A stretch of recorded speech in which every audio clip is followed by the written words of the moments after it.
వెంకటగిరి నియోజకవర్గ ప్రజలకి, రాష్ట్ర ప్రజలకి, యావత్ భారతదేశ ప్రజలకి అందరూ కూడా వందనం. ప్రజల కోసం, వెంకటగిరి నియోజకవర్గ ప్రజల కోసం ఎప్పుడు ప్రశ్నిస్తున్న మీ జీవీఆర్. కాక్రోచ్ జనతా పార్టీ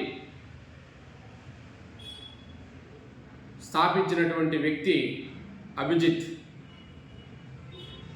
అతని మీద అమానుషంగా దాడి చేయటం తీవ్రంగా మీ జీవీఆర్ ఖండిస్తున్నాడు.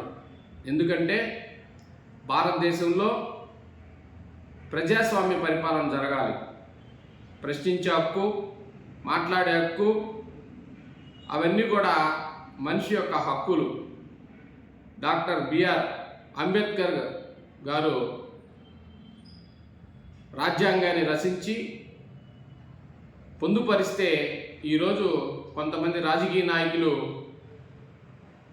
వాక్ స్వాతంత్ర హక్కుని, స్వేచ్ఛ హక్కుని హరించే విధంగా ఈరోజు భారతదేశంలో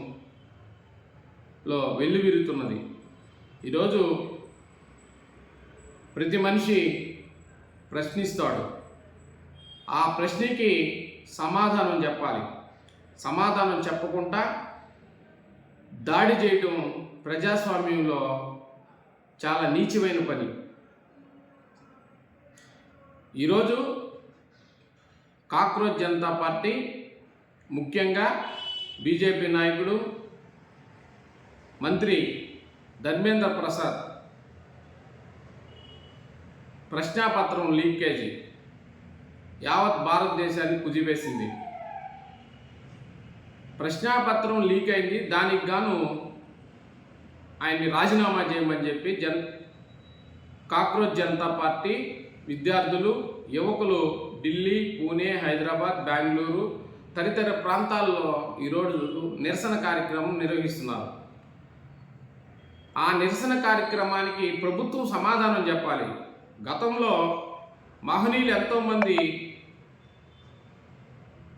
సుప్రీంకోర్టు, హైకోర్టు మందలిస్తే ఇది తప్పు అని చెప్తే లాల్ బహదూర్ శాస్త్రి గారు కావచ్చు, ఎంతోమంది మనం చెప్పుకుంటే ఎంతోమంది నాయకులు రిజైన్ చేసి వాళ్ళు ఒక ఎంక్వైరీ చేసి నిజ నిర్ధారణ అయిన తర్వాత వాళ్ళు మళ్ళా ప్రభుత్వంలోకి వచ్చి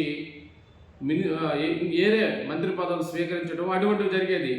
ఈరోజు భారతదేశం మొత్తం అన్ని అవకతవకలు జరుగుతున్నా, ఎన్ని విధాల విద్యార్థులకి